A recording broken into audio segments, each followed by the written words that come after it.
boa tarde a todas e a todos. Grazas por virdes. En nome da Asociación Cultural O Castro de Vigo, quero comezar tamén agradecendo á Libraría Cartabón a cesión deste espazo tan bonito e reivindicar as librarías como espazos de cultura, pero tamén como espazos de liberdade de expresión. Estamos aquí para presentar o libro de Ana Cabaleiro, As Ramonas, que nos acompaña hoxe aquí con nós. Ana naceu en Saídres, en Silleda, é licenciada en xornalismo e iniciouse na profesión en Radio Estrada. Colabora en Sermos Galiza, no Boletín Galego de Literatura e na revista Lixeia. É membro do grupo de escritura Versos Soltos e traballou no campo da discapacidade intelectual e no da cooperación ao desenvolvemento.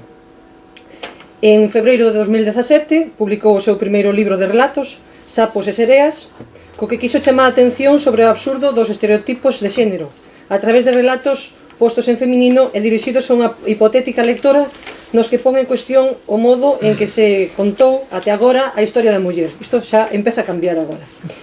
En 2018 gañou o premio García Barros coa novela que presentamos hoxe. Acompaña Beatriz Campos, que é licenciada en Arte Dramática e actriz, humorista e narradora oral. Bueno, hai que recoñecer que todas as persoas que hoxe me acompañan son persoas moi polifacéticas.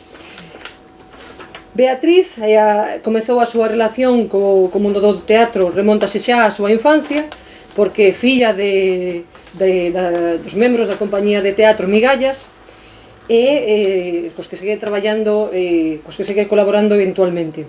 Compaxina o traballo na súa propia compañía Triateros, co seu traballo de narradora e presentadora en Calandraca TV, e coa actividade formativa coa impartición de cursos de narración oral, clases a grupos de teatro aficionado e cursos de expresión oral e narración para o profesorado. Ten diversos espectáculos, un deles para bebés, e colaborou como humorista en programas da TVG como Land Rover ou Na Nosa Nube e como actriz en series como Serra Moura. Temos tamén a Carlos Lema, en representación da editorial de Galaxia.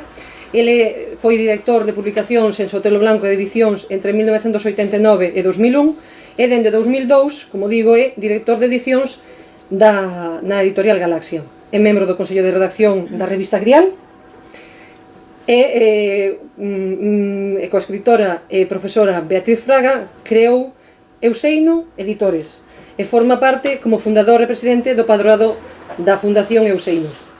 E sen máis, pois, cedolle a palabra e despois intentaremos crear debate arredor do libro, se vos parece. Entón, pois, abriremos unha quenda de intervencións e sen máis, pois, cedolle xa a palabra a Carlos. Moitas gracias.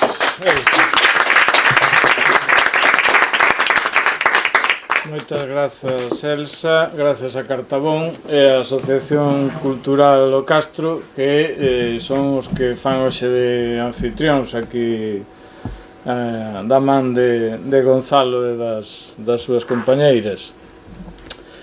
Eu veño un pouco así sin folgos e ca cabeza un pouco fora de sitio porque perdín a carteira, estábamos tomando un café e no Rosa Negra aquí Ana Cabaleiro máis eu, cando fun pagar non puiden pagar, menos mal que ali me coñecen e me fían. Total que veño un pouco a ver se consigo recuperar os folgos e me centro un pouquiño na presentación de hoxe. Hai unha cousa que, así para empezar un pouco con unha pequena anécdota, que me resultou curioso cando antes de vir aquí, hoxe pola mañá, outro día, a semana pasada, que tamén mirei un pouco, vin que a nosa presentadora Elsa Quintas é autora dunha biografía de Placeres Castellanos, que é unha mestra, enfermeira, despois no exilio despois da Guerra Civil, que estivo en Francia, colaborou coa Resistencia, unha muller singular. Teño que confesar que non lín a biografía, pero lereina. E hai nesa biografía desta muller unha cousa que é a súa orixe. É filla de solteira. E non sei se é azar ou isto é unha cuestión da autora, porque as autoras teñen certos poderes que ás veces se nos escapa aos mortais que lemos os seus libros. A nai de Placeres Castellanos chamábase Ramona. E digo isto porque non sei se todos os que estades aquí e todas as que estades aquí lestes a novela, pero a novela As Ramonas, como di o título, caracterízase porque gran parte dos personaxes femininos da novela se chaman Ramona. Entón, resultoume curioso, non sei se Ana Cabaleiro xa o traía premeditadamente estudiado este asunto, a coincidencia entre a nai de Placeres Castellanos e as protagonistas da novela. En fin, é simplemente unha coincidencia, me imagino, pero bueno, as novelas ás veces están feitas de coincidencias, e esta é unha novela protagonizada por Ramonas, que se desenvolve fundamentalmente, principalmente no interior de coches, nunha zona moi concreta, aí alrededor de Silleda, Estrada, por aí, e conta a historia dunha muller que fai fotos en bodas. E con isto xa vos fago unha introducción clarísima, pero quería falar de tres cousas nada máis, porque despois xa está Beatriz e logo a autora, intentarei sintetizar de tres cousiñas. Unha, o que é a lectura inmediata, outra, o que é unha ficción, se é auténtica ou ficticia, e unha terceira, a idea que eu creo que cando acabedes a novela aides percibir, é a idea de que na contemporaneidade a arte, tamén a novela, e a novela é un paradigma neste sentido, é para todos e para todas. A lectura inmediata, que é a lectura inmediata? Normalmente cando nos poñemos a ler unha novela, o que se adoita pensar é na diversión. Normalmente se lee unha novela para pasalo ben, para entreterse, para divertirse, non? Pero esa diversión, non sei por qué, hai un certa teima en asociala con eso, con inmediatez, a primeira impresión que temos é a que vale, tampouco nos vamos a complicar a vida, é unha novela, unha ficción, lémola, acabámola e se acabou, non lle damos máis voltas, non? Eso sería unha lectura inmediata. Pero moitas veces esta lectura inmediata, que parece unha lectura que non depende das ideas, que é máis espontánea, que parece que a facemos sin reflexionar, casi deixándonos levar, neste caso, polas mans e pola velencia da autora, resulta que é a lectura máis condicionada de todas. Non é tan espontánea, non prescinde das ideas, non prescinde dos conceptos, sino todo o contrario, depende máis deles. Porque cando un lee así, se deixa levar polas ideas preconcebidas, polos conceptos asimilados, é dicir, que se deixa levar. Eu, tanto na miña práctica como lector, como editor, o que intento é transmitir outra noción do que é unha novela. É dicir, evidentemente hai que divertirse, pero para divertirse e para divertirse máis é conveniente non deixarse levar por esa lectura inmediata. É conveniente, unha vez que se remata a novela, preguntarse, pasei no ben, vale, divertíme, gustoume tal, pero por qué? Para non deixarse levar pola banalidade das ideas preconcebidas. É importante e iso acrecenta o grado de diversión. E digo isto porque estamos diante dunha novela, As Ramonas, que é unha novela esencialmente divertida, que se lee como se ten que ler unha boa novela, é dicir, pasando ben. Un comeza a novela, empeza a coñecer os personaxes, se empeza a desenvolver na trama, neste caso dentro de coches, xa digo, a vida dunha fotógrafa que ten problemas de parella, que ten que ir a facer fotos de boda cando non é precisamente o que máis lle gusta, pero isto pasa a todo o mundo, ou a casi todo o mundo. Entón, é unha novela que entras nela, que a lees, que te divirtes, pero que, e aí está o gran achado de Ana Cabaleiro, consigue, sin facernos dar moitas voltas, consigue introducir unha serie de temas que logo, cando acabamos a novela, nos decatamos de que están aí, de que accedimos a eles, pero non nos estorbaron durante a lectura, non? Eso é, desde o meu punto de vista, o que é unha ficción auténtica. É dicir, unha ficción que funciona como unha representación, como algo que non é empírico, que non é pragmático, que non é práctico, digamos, e que, sin embargo, sí que é real. Porque as representacións son reais, é dicir, unha foto é real como foto. Unha novela é unha ficción, pero como ficción é real, está aí, é un libro, unha lé, pois a memoriza, non a memoriza, se queda con os personaxes, cas situacións, ou non se queda con eles, pero está aí como historia, como artefacto literario, está aí, é real. E, polo tanto, a diferencia entre unha ficción auténtica e unha ficción ficticia sería cando esa representación funciona nese sentido, non? Que nos pon, non é que nos sustraia da realidade, sino que nos devolve a ela. E creo que no caso da novela que presentamos hoxe isto funciona á perfección, non? E despois a terceira cuestión, a arte para todos. A arte para todos e para todas, porque neste caso aquí os fíos que atan as distintas personaxes da novela son non só nomes, sino unha serie de relacións nas que non vou entrar para que logo as compañeiras falen elas. Contanos unha peripecia que é a dunha muller que é fotógrafa, que fai fotos de bodas, pero que ademais quere entrar no mundo da arte. E entrar no mundo da arte dunha maneira, desde unha aldea de Silleda, desde unha posición que non é unha posición central, non desde unha posición de poder, non está metida no mundo da arte, fixo uns intentos, pero tivo que abandonalas. Entón, o que nos conta a Ramonas é a loita dunha muller para entrar no mundo da arte, pero non por facerse unha artista famosa, sino por unha cuestión fundamental, e é que a arte é o ámbito, e falo de arte en senso amplo, non só de arte plástica, ainda que a protagonista se dedique á fotografía e sexa arte plástico, falo de arte en senso amplo, non? Literatura, teatro, todos os aspectos da arte. A arte é o ámbito donde os suxeitos gozamos de maior liberdade, onde o suxeito ten total ou prácticamente total autonomía. Que quere dicir isto? Que eu, como artista, podo inventarme as miñas propias regras e, con elas, facer a miña obra, sin depender do que me impoñan os demais. E isto é moi importante, sobre todo no caso das mulleres, porque as mulleres, na súa loita, xa desde o Renacemento, prácticamente, que empezou a haber as primeiras mulleres feministas, aínda que daquela non lles chamaban así,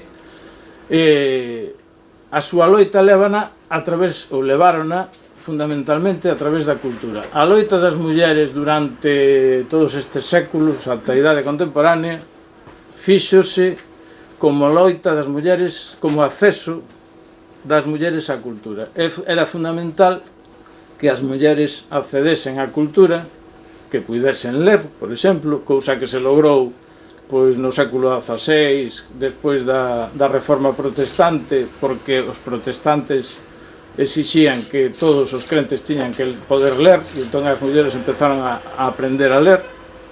O acceso das mulleres á cultura é o que levou a que a liberación das mulleres progresase. E entón é moi importante o mundo da arte. E por iso, nesta novela, hai unha muller que quere acceder ao mundo da arte para poder ser libre.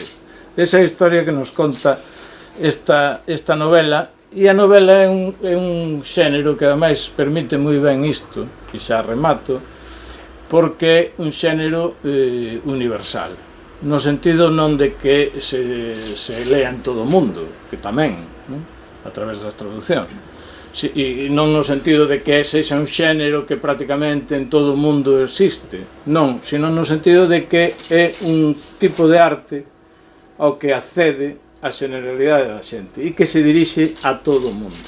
Non é unha arte que teña unha recepción moi concreta, senón que a vocación da novela é dirixirse a todo o mundo.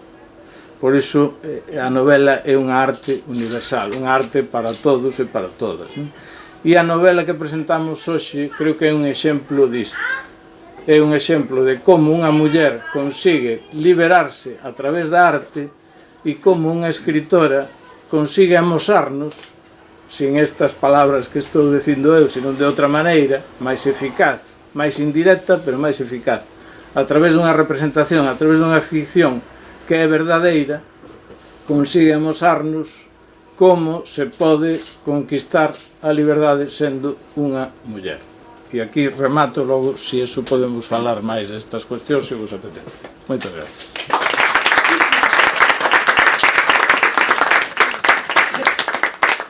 Bueno, tócame. Xa hai un montón de cousas interesantes que xa comentaron. Pero bueno, eu quería, para poder falar da novela, quería falar primeiro de Ana Cabaleiro, porque resulta que eu non a coñecía, Ana, verdade? Non. Un bo día, por cousas da vida, eu fago moitas cousas diversas, non? E tamén, pois, de vez en cando presento galas, non? Entón coincidimos nunha reunión, non nos coñecíamos de nada, para organizar a gala Castelao que eu presentaba. Entón, non sei, todos vedes ben, hai un rapaz aí que non ve, non lle vin a cara, ese señor. E que claro, do teatro temos sempre a recepción unha cousa que nos obsesiona. Bueno, pero ti escoitas, non? Que, si, ves un cacho, bueno. Pois resulta que, entón vou me poñer así un pouco para vervos eu a todos e a todas. Ben, pois eu entrei ali a reunión, non? E coñecín a Ana. Eu escoitaba falar o resto da xente que estaba ali, pero eu decía, e esta señora quen é? Esta señora, eu uso señora como termo cando quero decir que unha persona, unha muller que merece a pena coñecer, unha señora. Entón eu falaba con ela e tal, e decía, vamos a ver, apuntei aquí. É unha muller intelixente, de esquerdas, que fala galego, e ben, dun pobo de interior. Bueno, e que ademais se apelídase Cabaleiro, que é o segundo apelido da miña nai. Eu dixen, bueno, teño que ser amiga desta señora. Pero claro, eu teño unha vida complicada, hai que traballar moito, ir dun lado para outro, e non podo facer iso que fai a xente normal. Cando alguén quere coñecer a alguén, como que fai? Pois invítalo a un café, non? Coincides, pero non podo facer iso, porque non teño tempo. Entón dixen, bueno, segunda opción, perseguila, non? Que coincidimos en un sarao, ir a por ela. Eu que sei, ver en Facebook que fai aparecer e fai facerme encontradiza. En plan, ai, hola, que tal? Estive a punto de facer iso, pero apareceu unha idea mellor que comezou a escribir. E a mellor maneira de coñecer a alguén é ver o que crea. Ler ou ver o que crea. E así foi como comecei a saber dela realmente. Coincidíramos, unha muller moi profesional, e entón apareceu este libro, Sapos e Sereas. E aquí aprendín, dixen eu, esta muller conta historias, temos algo en común máis alá, é capaz de estruturar historias de mulleres diferentes que van máis alá del Príncipe Azul, que todo é bonito, estas cousas, non, historias de verdade. Entón xa me enganchei, dixen, bueno, pois... E din un paso máis alá cando de repente saca o segundo. E digo, bueno, con este sí que xa nos facemos íntimas. Con este xa vamos. E aquí dixen, claro, era isto que me palpitaba a min. Eu son de San Xurxo de Sacos, Cotobade, que levanta a man quen sabe onde está.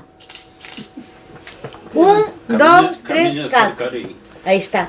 Está a 20 kilómetros de Pontevedra, a 50 anos luz de aquí. 50 anos aquí. Xa aquí está a 50 anos realmente. Eu vivín ali ata os 15 anos. Son unha rapaza da aldea. Que eso é maravilloso porque ten moitas cousas boas. Nos sabemos pois cousas que non sabe a xente de cidade. Sabemos abrir un rego, sabemos cando hai que botar os allos ou non. Eu que sei, pois sabemos Santa Bárbara bendita que en el cielo estás escrita con papel e agua bendita para que chova, para que non chova, para que pare de tronar, estas cousas, non? Temos un coñecemento da terra e do que sucede, incluso da narración diferente que a xente da cidade, porque ali contase todo. Que tal estás? Bueno, e despois do bueno vai, Dios mío. Entón, estamos acostumados a escoitar, a falar, porque tampouco hai moito que facer. Atopas unha persoa que faz, falas con ela o que non falaches toda a semana. Entón estamos acostumados a escoitar, a falar, a transmitir as historias, a narrar, a contar e a escoitar a terra e a aprender moito vocabulario porque hai unha palabra exacta para cada cousa. Cando lín este libro dixen, que cabrita frita. Ela foi capaz de facelo. Eso que a mí me gustaría facer, que ainda non fun capaz, pero ela sí, que é estar nese lugar e conseguir de todas esas historias maravillosas, porque realmente o mundo das aldeas ten un realismo máxico totalmente diferente, non? Como as cousas funcionan de outra maneira. E foi capaz de toda esa información que hai, coller un fío e tirar del, e tirar e seguir. Contaban historias que comezan nos coches, que se dan nos coches moito ainda, que depois vai por outros lados, tá? Pero o coche está moi presente. Ofrecidos a ir a comer os domingos á aldea. Eso é un ofrecimiento. As que somos da aldea, somos para toda a vida. Para toda a vida. Entón, ti se tes un día libre a semana ou un día libre o mes, a onde vas? A aldea. A xunto dos avós. A que? A comer o cocido, que non se endejer, isto é terrible. Se non se senta ben, vas mal para lá, volves fatal.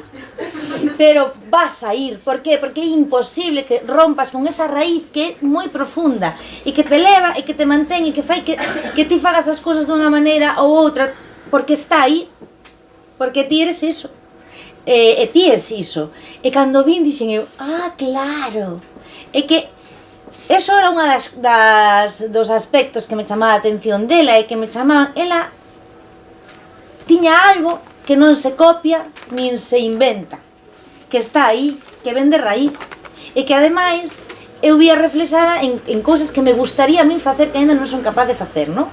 Entón, cando lín o libro dixen eu, alá, aquí está. Mulleres, ademais, artistas. O que me costa a min explicarlle aos veciños o que me dedico. Non o entenden. A miña abuela di, bueno, fai cousas ali na televisión, pero é para ver no móvil. Eu, mamá. É unha canle online de literatura infantil e juvenil. E a miña abuela, bueno, non sei, é de libros. Pero como é moi complicado, es que nos dedicamos ás artes que che entendan, non? Realmente. Entón, claro, cando lín esta historia, fala da Ramona, da súa protagonista, pero fala de todas as mulleres. Eu creo que é un agasallo para as mulleres que nos dedicamos á cultura, tendo nacido e que nos criamos durante moitos anos da nosa vida na aldea. Porque por un lado ti non queres romper con iso, porque eso fai que sexas quen eres agora, pero por outro lado é como un peso que está aí. Entón, claro, hai cousas que son complicadas. Entón, bueno, cando iba lendo, víame moi reflexada. Entón, este libro é un libro maravilloso para ler e tamén para regalar. Eu xa o regalei. Claro, é que non solamente un libro. Mira, outro día foi unha presentación, máis que nada porque dixen, vou a ver que fan para copiar. A ver, o sábado dixen un día libre e dixen, vou ir a ver para copiar, que sí. Depois fixen que xa ves que fan totalmente diferente, pero xa que estaba ali, comprei uns libros para regalar, porque empecé a pensar, por un lado regalei yo a mulleres que xa, digamos, están nese proceso, que son creadoras, que viven no rural e que foron capaces de subir esa montaña, e tamén yo regalei a outras mulleres que non foron capaces de subir esa montaña, porque tamén hai personaxes secundarios que están por aí que lles é máis complicado, bueno, non vou decir nada máis. E entonces é un bo libro para ler e para regalar. E despois tamén quería comentar que a súa verosimilitude é absoluta. Non sei se sucedeu ou non, ou se coñeceches a alguén que che axudou a tirar dese fío. Pero podería ter pasado. Podería ter pasado con estas mesmas palabras, desta mesma maneira escrito, e iso é maravilloso cando ti vas lendo e as descripcións son tan perfectas, non son destas que decía, Dios mío, vamos a ir para ver onde está o punto, non? Para saltar a descripción, non. Son perfectas para que ti, cos teus recordos, as túas imaxes, e no meu caso, coñezo ademais a zona, vas creando esa carretera que te vai levando. E ademais está moi ben estruturada a historia, porque ao principio era como, e depois, quero decir isto, que te vai levando, que te vai dando información, que mistura moi ben o que sucede no presente con outros tempos os que vai levándote, que vai visitando, e é imposible desengancharse. Eu tiña que escribir un guión e estaba lendo a novela. Pero bueno, mereceu moitísimo a pena. E por último, que teño que dicir, isto xa o dixen, os estar ofrecidos para comer os domingos, vale, perfecto. Bueno, un punto moi importante, que non me extraña que che deran o premio. Grazas. Claro, é que eu liña, é que eu sempre digo, liña isto, dixe, normal que lle deran un premio. E que facer isto é moi complicado. Porque facer unha cousa ben parece... Ti lees isto e dices, claro, sí, pero ponte a facelo e faino tamén como a ti. E nada, darche as grazas, me falta aquí por último, grazas por facelo, por escribilo, por facelo ben, e por falar tamén do mundo da aldea, que ten ese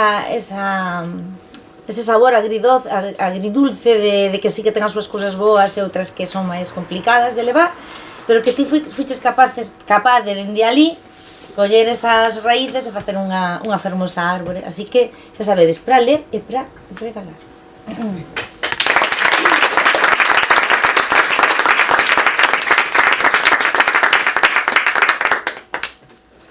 Bueno, moitísimas grazas a todos e a todas por estar aquí. Eu faime moita ilusión vir á librería Cartabón, porque nunca presentei un libro en Vigo, pero ademais eu sei que Maribel... Bueno, eu inventeime que era dunha aldea de Lalín, ou xentereime que non, que da Bandeira, que ademais se sale no primeiro capítulo do libro, entón pois faime especial ilusión. Moitas grazas a Elsa e tamén a Asociación O Castro, porque para min é moi importante estar arroupada tamén por unha asociación que defende a cultura galega, porque eu creo que este libro que defende todo é a cultura que temos nos propia como país, non? Grazas a Bea, eu que despois de Bea dame non sei que falar, porque ten esa voz e ese tal, eu quería ser... Fai. Eu quería ser, cando dis, que che gustaría ser? Eu quería ser cantante ou monologuista, non? Pero non me saiu nin a voz, nin as actitudes, nin nada, entón teño así como moita envexa. Bea é unha gran lectora, xa con Sapos e Sereas, me prestou un grandísimo apoio. Non me persigueu no Facebook, pero ela salía publicitándome o libro, non? Entón eu, bueno, sei que é unha gran lectora, ela sempre fala, bueno, do que eu a coñezo, non? Nos coñecemos de traballo e falamos de teatro e de organizar galas e de cousas do día a día, non? Pero despois tamén falamos bastante de literatura e a veces incluso falamos mal, non? Sí, É así. E grazas tamén ao meu editor, a Carlos, que coincidimos moi pouco nas presentacións. É a segunda. Mais un premio terceiro.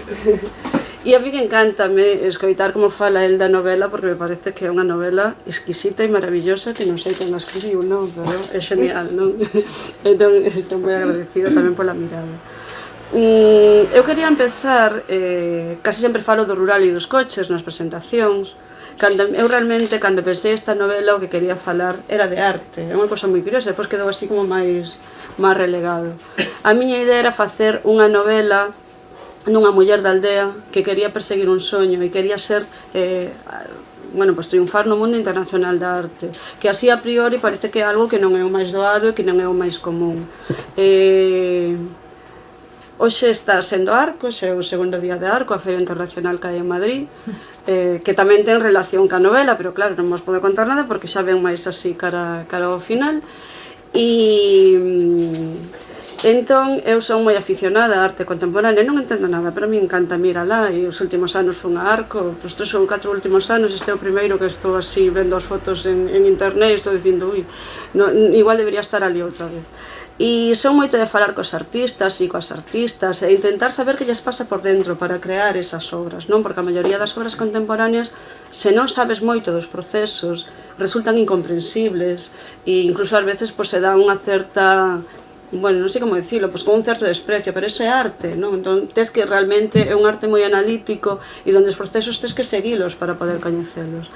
Entón, a min se me deu a oportunidade de estruturar toda unha historia onde esta muller, que é a protagonista, ten que estudar toda a súa contorna para conseguir facer arte. Entón, ten que, nun mundo tan uniforme e nun mundo tan globalizado como é o que temos, onde triunfan nos medios de comunicación e na cultura de masas toda unha liña que é máis ou menos igual, como ela é capaz ao longo de todo o libro, ao longo de toda a historia, ir analizando toda a singularidade que temos nós como pobo, que temos como cultura, e sacar de aí algo que despois lle permita competir. Non vou dicir triunfar ou non, porque eso non se sabe ben se triunfa ou non, Mas queda aí para o final, despois tamén falaremos dese final controvertido, que cada un ten o final que lle parece. E sí que ela intenta competir nun mundo globalizado e nun mundo bastante elitista que é o do arte, así nun mundo moi especial, tirando do que ten a man, tirando da sensibilidade que ela ten para ver a paisaxe, que ten para ver as súas propias costumes, ten unha certa tensión que ela verbaliza nun momento, pero que ademais se ve en todo o momento, en todo o libro, que esa tensión entre o concepto de periferia e o concepto de centro, non? Que é o centro e que é a periferia, quen define o que está no centro e o que está a periferia. Entón é esa posición que ela lle molesta de por que o que está na súa aldea non é realmente o que merece estar no centro. Entón ela traballa moito e a mí me gusta seguir, foi unha das cousas que máis me divirteu cando escribín, porque a verdad me divirto bastante escribindo e de feito cando abandono os proxectos é porque me falta a parte de diversión. E me divertí bastante ca mirada dese personaxe, non? Con esa mirada que vai ela, digamos, proxectando sobre feitos históricos e sobre contornas e sobre paisaxes para intentar encaixalos nese contexto non máis uniforme. E como ao mesmo tempo, dunha maneira máis sutil, ela polexa por poñer en valor as cousas que non son propias como país. Entón, aí a singularidade deste libro, que todo o mundo, no principio de feito, empezou sendo o libro de BlaBlaCar, que era unha cousa que a mí non me acababa de engaixar, e eso xa se di na contracapa. A protagonista perde os puntos do carné de conducir nun control de alcoholemia, non? Ten unha relación co alcohol bastante simpática tamén. Eso está moi ben. Eso está moi ben porque o artisteo e claro, hai que sobrevivir como se pode. Eu como profesional do asunto digo que eso tamén é moi verosímil, claro, claro. Bueno, no mundo é verosímil. Sí. Entón, o tema do coche me permitiu tamén facerlle unha homenaxe a un lugar que eu lle digo que é un lugar común e representativo do noso país, que no meu caso eu puxen toda a acción entre unha persoa que se ten que desplazar entre unha aldea que é Saídres, en Silleda, e Compostela, que me resulta moi doado porque vivo en Compostela, a miña aldea está en Saídres, non? Entón se vai desplazando por toda esa zona de Silleda, Estrada, Lalín e toda a Nacional 525, pero calquera que lea este libro ten a súa propia nacional ou a súa propia comarcal ou a súa... Tú era unha comarcal, non? Sí. Ou a súa propia o que sexa, non? Porque é moi difícil topar, bueno, agora mellor con 20 anos sí, pero xeracións dos 40 para arriba que non teñan unha raíz no rural e que non se vexan identificados con esta vida que leva esta persoa. E ademais, como no rural dependemos dos vehículos, é dicir, como dependemos das comunicacións. E o que agora se chama BlaBlaCar antes era nas aldeas, ti mirabas que iba para traballar ás 10 e ti aproveitabas para ir e que te levaran o que onde fora, o médico, a feira ou o que fora, non? Entón, eses traxectos compartidos que agora parece que se descubriron en novas fórmulas, pois no rural xa existían de antes, non? E siguen existindo. É verdade que cambiaron moitísimas cousas, cando eu lembro o primeiro coche que se comprou na miña casa e agora hai na nosa familia, por exemplo, tantos coches como persoas maiores de idade. Entón, todo o espazo que os vehículos, os coches en concreto, ocupan na nosa vida, como dependemos deles, como se perde o carné de conducir, case non das levado unha vida normalizada, tes que ir a traballar, se tes un traballo que depende de diferentes lugares, como esta persoa que vai a facer bodas onde a chaman, como se ten que buscar a vida para trasladarse, non? Entón, ese é como un traballo maiores, é como unha loita maiores. Non é un eixo principal da historia, pero sí que é verdade que dun xeito tan esencial ten bastante importancia e nos permite ir percorrendo, non vou dicir ir percorrendo o país, porque non percorre o país, pero dun xeito un pouco así simbólico, percorrendo diferentes situacións e diferentes contornas que nos vamos identificando con elas, non? Fálase moito do rural cando se fala das Ramonas e eu creo que é porque xa facía moito tempo que o rural non salía o mellor na literatura dun xeito máis actualizado.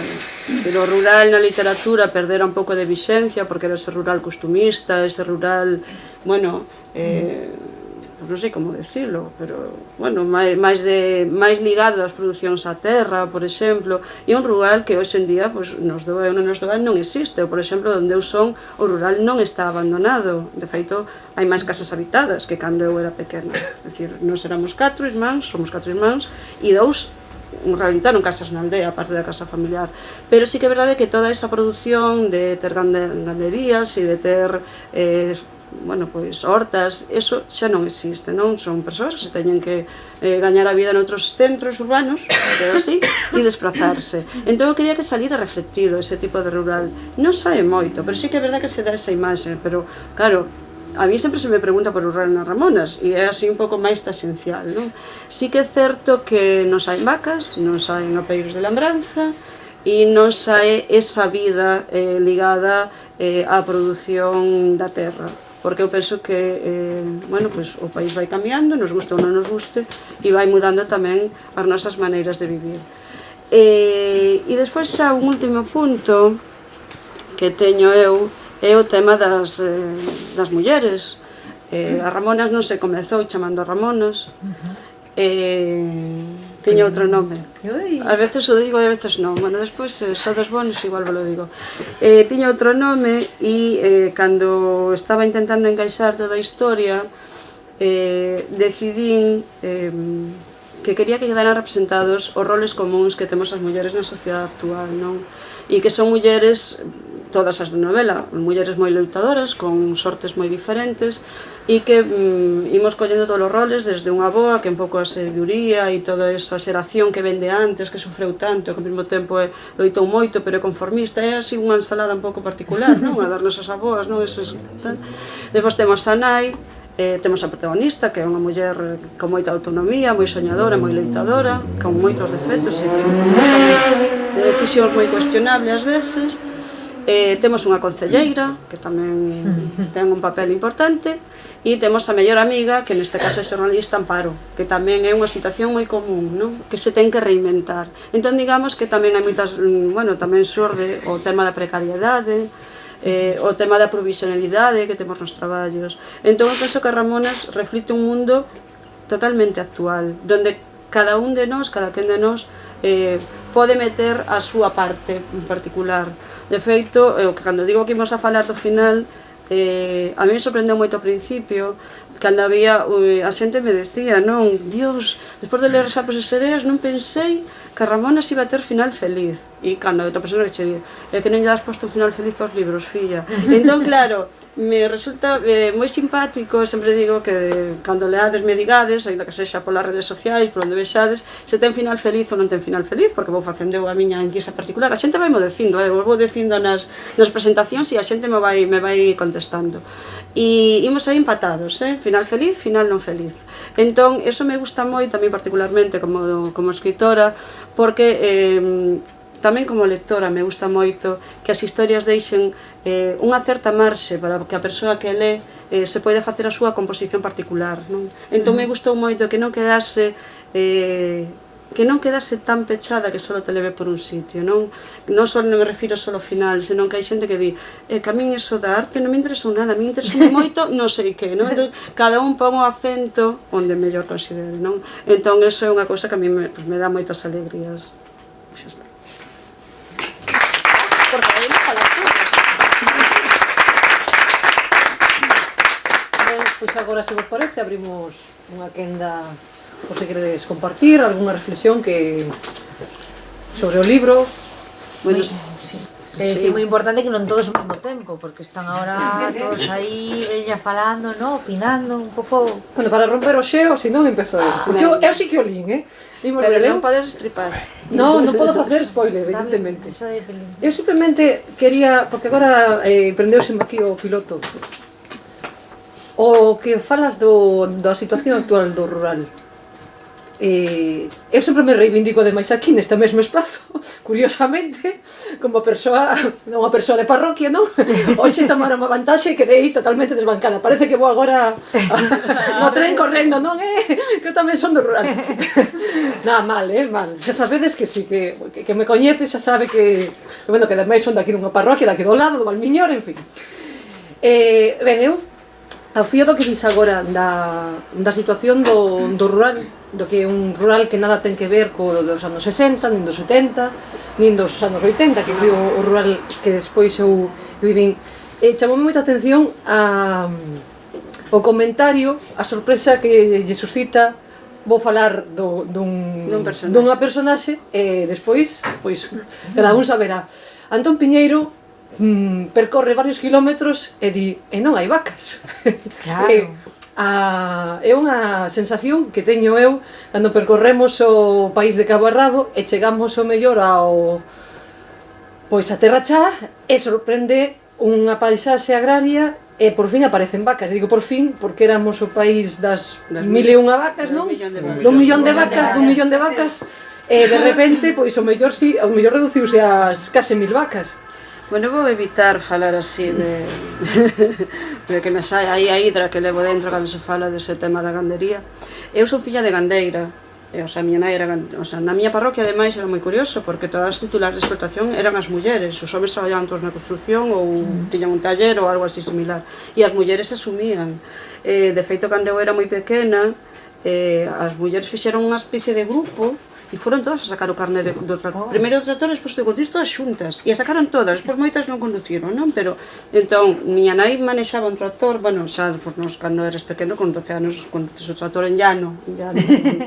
Quero dicir, era unha vida moi ligada a todo o que era a estrutura agraria e gandeira. Eu, claro, Odeza sigue sendo un lugar moi gandeiro, onde hai grandísimas explotacións. Nós somos como 50 veciños, ou máis ou menos, en Saídres, e todos eran ganderías. Agora quedan 4, moi potentes, vale, máis de 100 vacas cada un. E con todas as terras, que decir, se colleron toda a parroquia para eles, porque as que, por exemplo, meus pais, as terras que teñen, as ten meu cuñado, que é un dos gandeiros, non? Entón, digamos que esa estrutura de produción existe, pero cambiou, porque as políticas que se fixeron non promoveron promoveron outro tipo de cuestións, que foi a produción en masa, non? E a produción moi competitiva con os parámetros de mercado que existían naquele momento, que era a compra de cotas, que era a produción a gran escala e era inundar o mercado de produto. Eu falo do leite porque é o que coñezo, non? Eso todo caíu, agora hai outros modelos de máis de ter a terra productiva, cousas máis pequenas, máis productivas de outra maneira. Eu teño, por exemplo, eu sempre comento, non?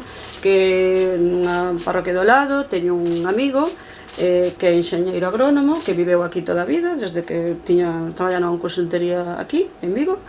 E cando se foi todo, bueno, na crise, que se foi todo tacho, el se tivo que reinventar e montou, se volveu para a aldea e montou unha produción de queixos moi famosa, que é Cortes de Muar, con un deseño espectacular, que anda nas feiras internacionais ganando medallas de ouro aos mellores premios de non sei onde, porque tiña eses coñecementos, tiña ese patrimonio, porque os pais tiñan unha gandería que cando se xubilaron acolleu e o reinventou. Entón, a mí non me gusta nada a imaxe do rural, aínda que se perdera esa produción, non quere decir que o rural este todo abandonado. E eu creo que hai unhos discursos uniformes, porque me meto moito con uniformidade, hai uns discursos moi uniformes de que todo se va al garete e de que todo está abandonado e que deben la actriz de non sei onde, esta rubia que agora non me sale o nome, e que vai a comprar unha aldea ou un non sei que, Norma Duval, debe ser non sei, non, era unha inglesa, bueno, e que compra unha aldea e sale non sei en cantos medios.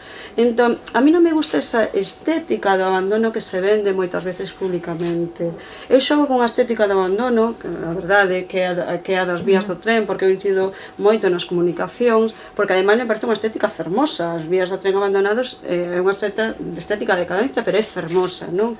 Pero non o abandono do rural en sí, porque o abandono efectivamente existe, aquel rural que este menos comunicado cos centros urbanos e onde hai hospitais, vai quedar máis abandonado e é o que se está vendo, e outros lugares, como por exemplo onde vivo eu, que está a media hora do clínico de Santiago e a 5 minutos de Silleda e a de Lalín, pois non vai a quedar abandonado porque a xente se reinventa e vai a traballar noutras cousas, non? Entón, sí que é verdade que ese tema, todas as reportaxes que ves nos medios de comunicación inciden moitísimo no abandono e que xa non se produce. Entón, a mí me molesta, eu confeso que a mí particularmente me molesta porque eu me sinto moi rural, inda que eu elixín conscientemente non vivir no rural, a mí non me gusta como modo de vida, non me gusta vivir no rural, pero sí que defendo que a xente que quere seguir vivan con dignidade, teñan os servizos con dignidade que lle corresponden, pero despois esa estética que se vende e esa imaxe da decadencia e do abandono, pero abandono non me refiro só ás casas abandonadas, non? Que se perden esos valores da produción. Eu creo que hai outros valores, como por exemplo son, para min o rural, a importancia está no valor da comunidade, que tamén existe moito nos barrios de antes, pequenos, tamén hai moito valor de comunidade, ese sentido de comunidade, de axudarse cando hai un problema e de fastidiarse, porque nas comunidades temos de todo, non? Entón, eu creo que o rural persiste e ten agora outra imaxe e está cambiando porque están cambiando os tempos, non?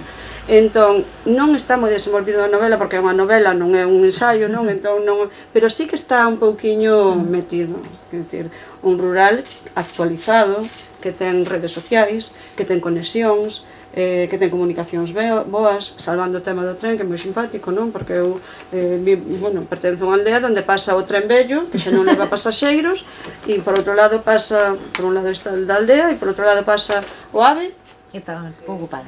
Que non para, con lo cual vemos os trenes pasar e non nos valen para nada, non? Pero sí que é verdade que a media hora podes ir a coller o tren, que tampouco é... E hai outros lugares, o mellor do país, onde eso non vai ocorrer.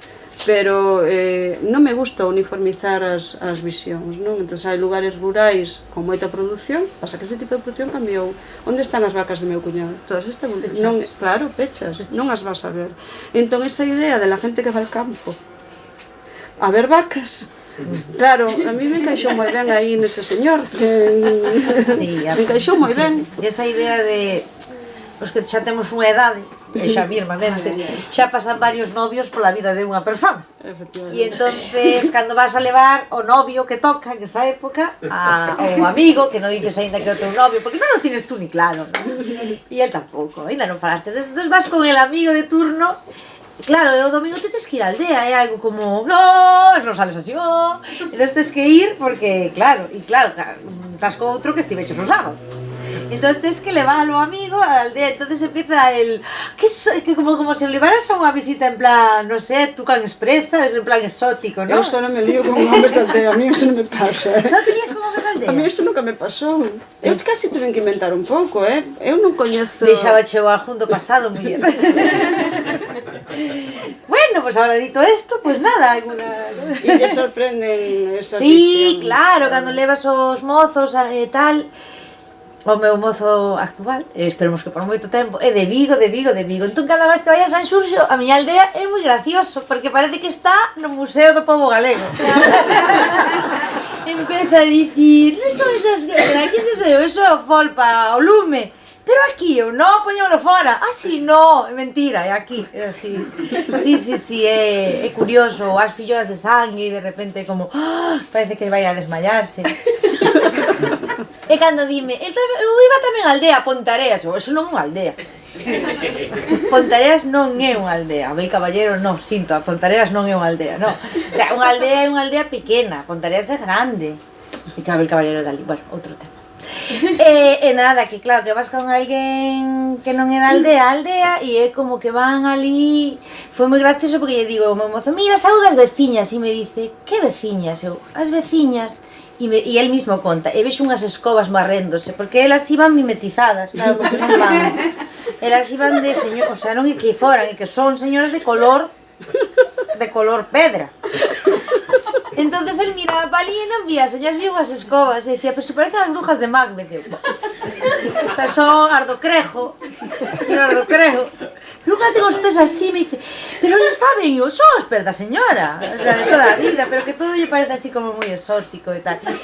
Claro, tamén ven do mundo así, do audiovisual, entón é gracioso. Casi quería sacar unha cámara e poñerse a gravar. Sí, desa parte tamén chamoume moita atención, sí, moi interesante. Pero falando do mundo do audiovisual e das distintas ideas da aldea, a novela desenvolvese en coches, pero non é unha road movie. Porque, como decía a autora, nas películas de estrada estas americanas, a xente atravesa a xeografía, atravesa os lugares no coche, pero vai desplazándose para ir a algún sitio. Aquí non pasa iso, se desplazan para ir a un sitio, pero van no coche e van falando entre elas, fundamentalmente son mulleres. Sí. Van falando entre elas, é dicir que parece como que o fiadeiro que antes era na eira ou na entrada das casas e tal, se traslada ao interior dos coches, e os coches non son un medio para desplazarse, senón que tamén son un medio para comunicarse, para socializarse e para contarse a vida uns a outros, non? Entón isto é curioso e efectivamente colle algo do rural de antes e o traslada, o transforma a unha realidade diferente, non? E hai outra cousa na novela que se fala menos dela, creo, a mí sorpréndeme un pouco, que é a cuestión da historia, da historiografía. Na novela, a arte, que é un pouco complicado falar deste tema sin desvelar nada, pero vou intentar. Hai unha injustiza histórica na novela que se vai resolver nela gracias precisamente á arte.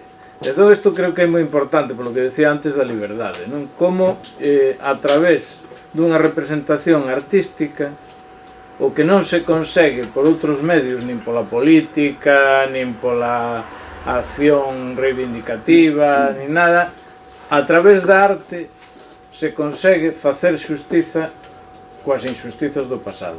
E iso é unha cuestión da novela que está moi ben tratada, porque non agobia, non aparece nun primeiro plano, senón que é unha cuestión que está un pouco de fondo, que ten que ver co tema das vías do tren, e de quen fixo esas vías, quen construiu ese tren, etc. etc.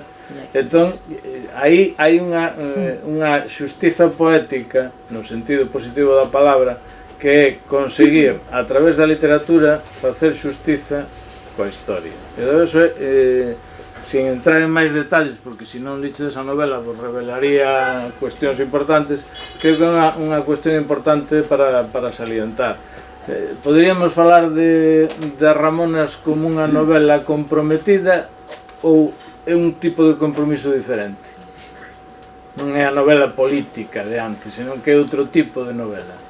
Eu sí que a vexo comprometida porque, claro, o meu compromiso realmente é coa cultura propia, digamos. Quero dicir, a min, bueno, non vou dicir que me moleste porque eu leo todo tipo de literatura, non? Pero, ainda falábamos antes, a veces nos refuxiamos moito en cuestións históricas e volvemos, bueno, hai moitas historias, non? Sobre todo na literatura que estou lendo últimamente en galego, que van como sempre moito para atrás e que sí que van, bueno, culturalmente van, pero eu quería algo moi actual e que estivese moi ligado ao noso tempo, pero tamén as particularidades que temos nós como país, a nosa orografía, os problemas de comunicación que temos, como son as nosas relacións sociais, porque aí tamén se ve un pouco certas, bueno, diferentes clases, ese tema de como unha persoa que nace no interior de Galiza loita por ter unha obra universal, non? Pero sin renunciar e sin ao contrario, non? Incluso facéndose máis forte na investigación do propio.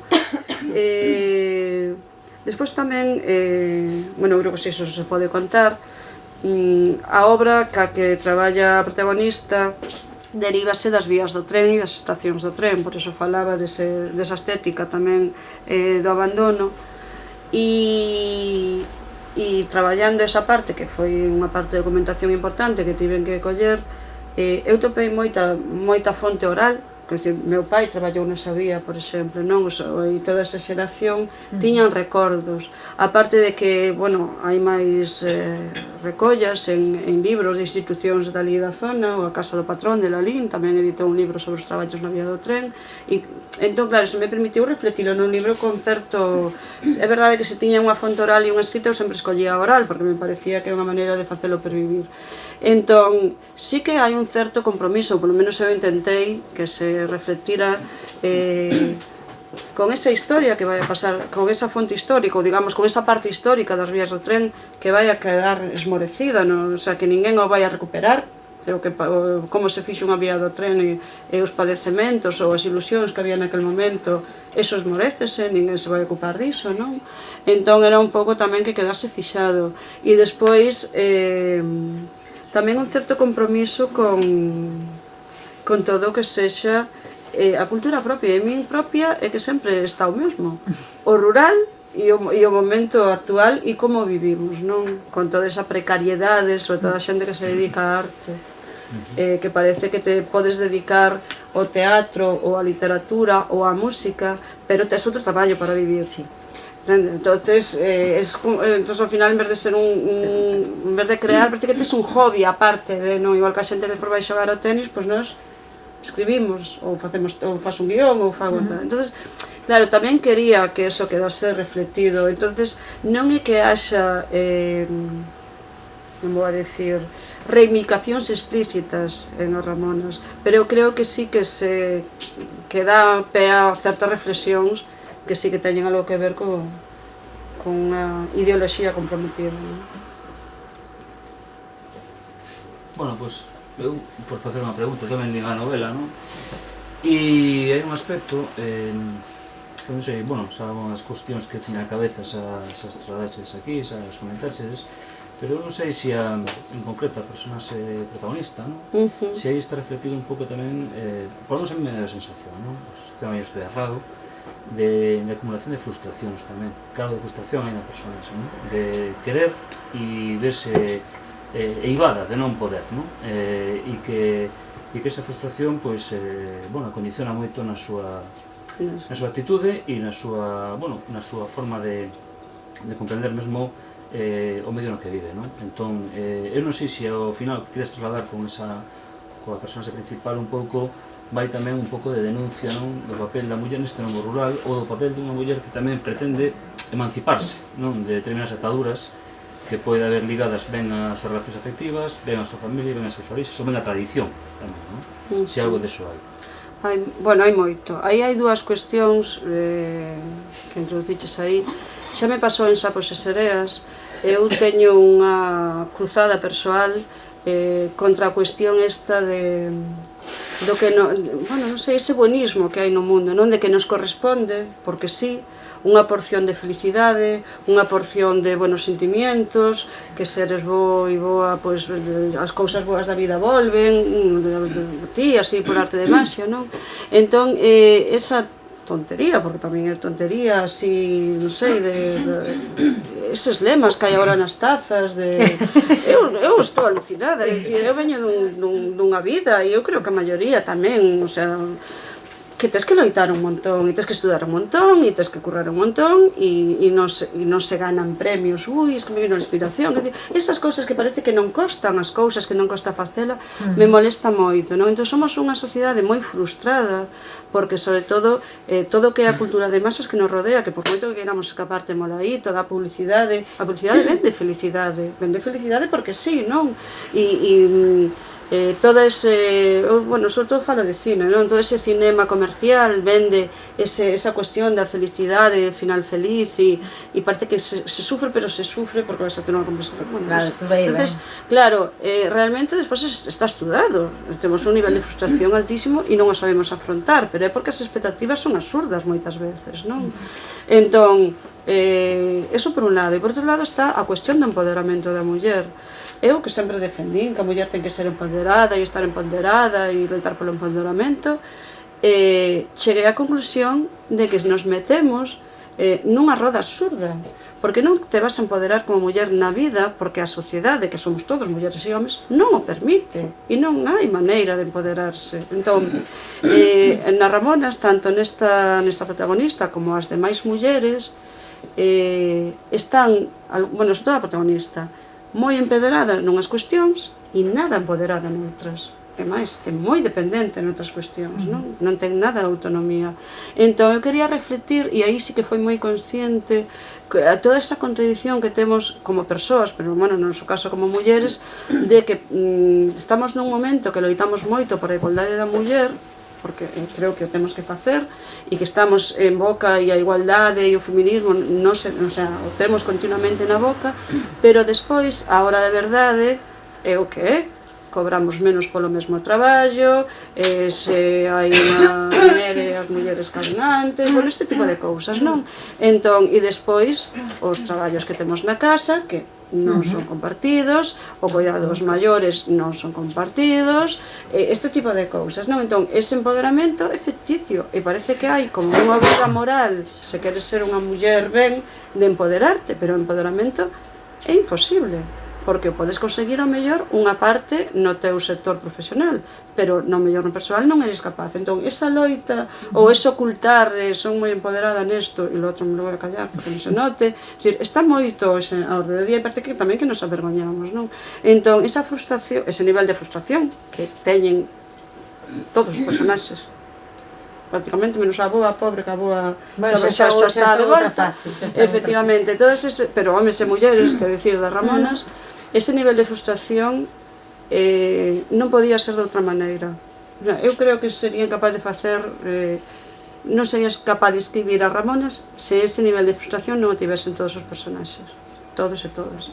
Porque eu creo que reflite máis no caso da protagonista, como ti decías, pero reflite un gran problema que temos na sociedade.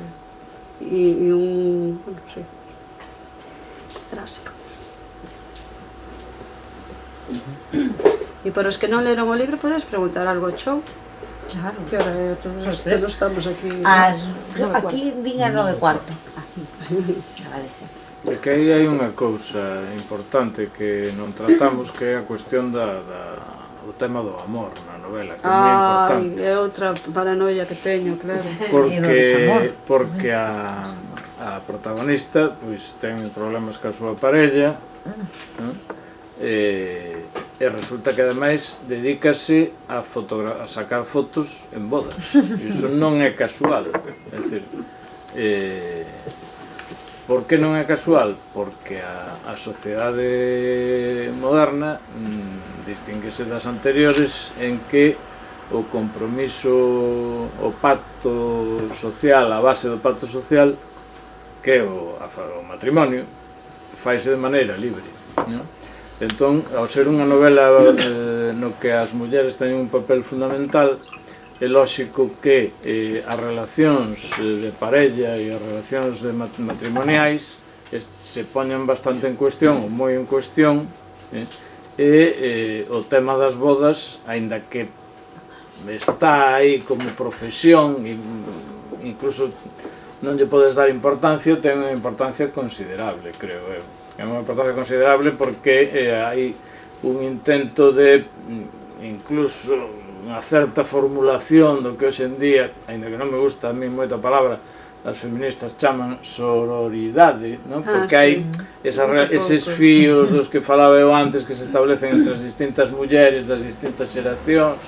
Parece que hai como un intento de formular, ainda que sexa metafóricamente, un tipo de relación social que non estaría baseada na diferencia de sexos ou na relación entre sexos diferentes, non? Sino que sería unha sociedade de tipo que eu chamo afiliativo, non filiativo. É dicir, as relacións non se van a establecer, non se establecerán en función de que ti sexas fillo meu ou filla miña, e eu a túa nai ou o teu pai, senón que van ser por elección libre. E entón as mulleres da novela elixen, de certa maneira, ter unha relación que os coches parece que favorecen esa intimidade do ámbito pechado do coche, que parece que protexe tamén, favorece ese establecer unha relación libre, que no caso desta novela é entre mulleres. E iso é unha especie de alternativa a esas bodas ás que se ve condenada a protagonista a ir á forza todos os fins de semana, con moito sufrimento. E entón aí que ademais é moi bonito porque non é políticamente correcto. Non hai un dictum, non hai un deber de que ti como lector desta novela tes que percibir exactamente que eu critico esta situación, non, sino que se suxire a través da ficción. Entón é moi eficaz, para min é moi interesante, vamos, como lector. Non sei se os que liches esa novela o percibides así.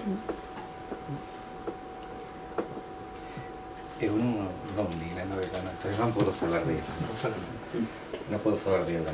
Pero sí que podo... Ai, fíjate. Sí, bueno, pero... Nada, moi simple. Pero sí que me vinieron moitos recordos cando falabades, non? Falabades de la cuestión del transporte, lo que significa o coche en determinadas aldeas, el transporte colectivo dese coche que vas collendo xente polos camiños. e das mulleres, sobre todo das mulleres. E voy a falar de unha experiencia personal miña, ¿no? Por los anos 70 e tantos nos fuimos unos cuantos, todos eran de Vigo, todos e todas eran de Vigo, menos eu que viña de fora, ¿no? Viña de Madrid. Nos marchamos todos a unha comuna, a unha aldea de unha parroquia que se chamaba La Armida, en Pazos de Bordé, ¿no? Que está aí mesmo, está a unos kilómetros de Redondela, pero nos, cando chegamos ali, era entrar en outro mundo, ¿no? Era entrar en outro mundo, para deciros que la primera madrugada que chegamos ali, salimos todos corriendo, saltando balados, porque parecíamos unos fachos de unas mulleres que iban a acompañar a las fillas que traballaban en Redondela, en Rebojo, y salimos todos. Bueno, fue un choque en vena, ¿no? Bueno, lo que quería era sobre el tema das mulleres, ¿no? De rural. Despois de moitos anos e de moito transporte, de moito ves a Redondela co coche, porque algunhas traballaban, sobre todo porque eran dúas de las que iban a esa comuna, traballaban en Vigo, pois baixaban todos os días, ¿no? No coche, entón sempre collían a mulleres que baixaban a Redondela, ou a feira, ou a farmacia, ou a médico, a Pazos, tal, ¿no? Entón aí nos empezamos a conocer a moitas, eran casi todas mulleres, ¿no? Os homes habían desaparecido todos, eran todas mulleres viúvas de homes que se habían marchado e que habían emigrado casi todos a Bahía, a Brasil, ¿no? De marchado, ¿no? Entonces, claro, nos íbamos como salvadores, ¿no? Era la ilustración que llegaba, ¿no? Aquí vamos a redimir a Dios y a nivel de agricultura, a nivel cultural, que va a ser la hostia, ¿no? Y nos topamos que fue un shock terrible, no de los fachos, otra, que fue a toparnos mulleres que nos daban voltas por todos lados, es decir, mulleres que, donde la mayoría con nenos habían quedado soas para levantar a casa, hogando todos, con vacas. Os homes marcharon todos a Brasil, ninguno volveu, e para desgracia os que volvían coa garota, cos fillos da garota, e tenían que meterse ainda por riba na casa da muller que había. E eso, esas mulleres lo llevaban con tal dignidade, e con esto ya remato, ¿no? Que para nós foi unha lección de humildade, ¿no? Do que aquelas mulleres nos podían enseñar.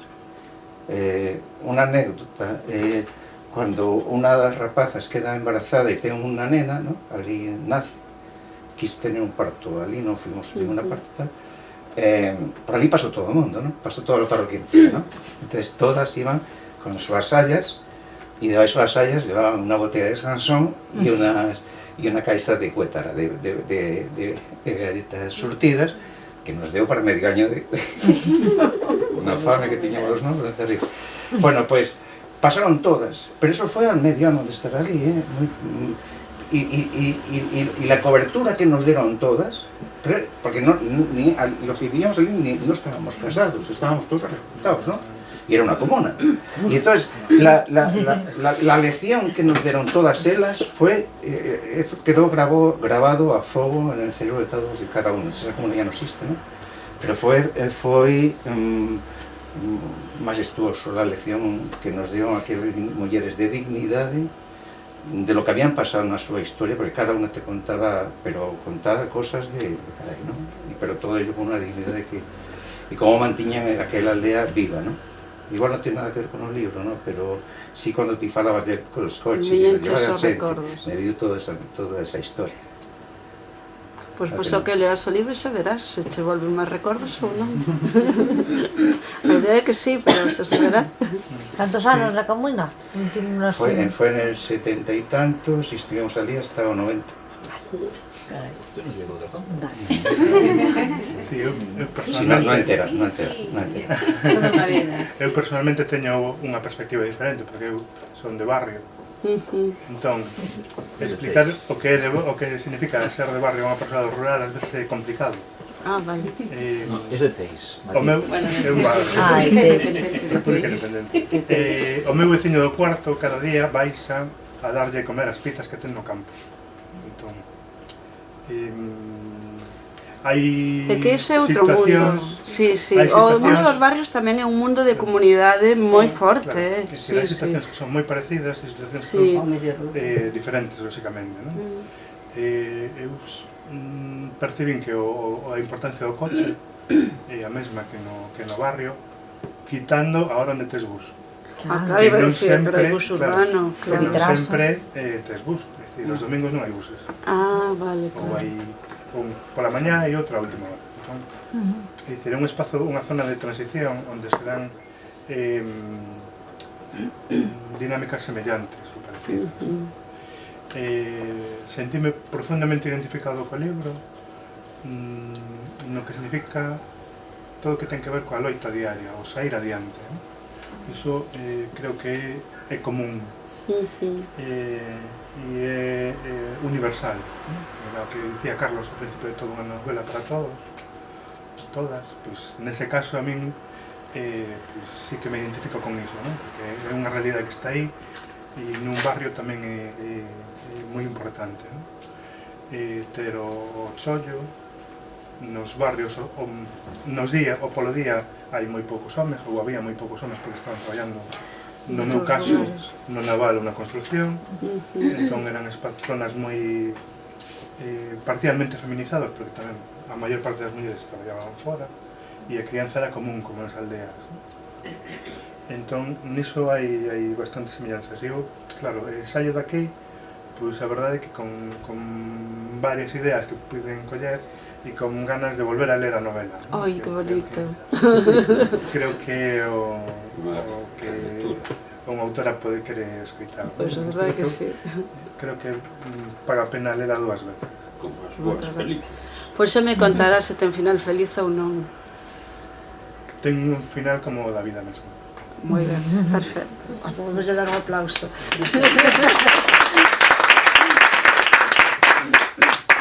Despois desta intervención tan filosófica, a ver que se atreve, ¿eh? Porque...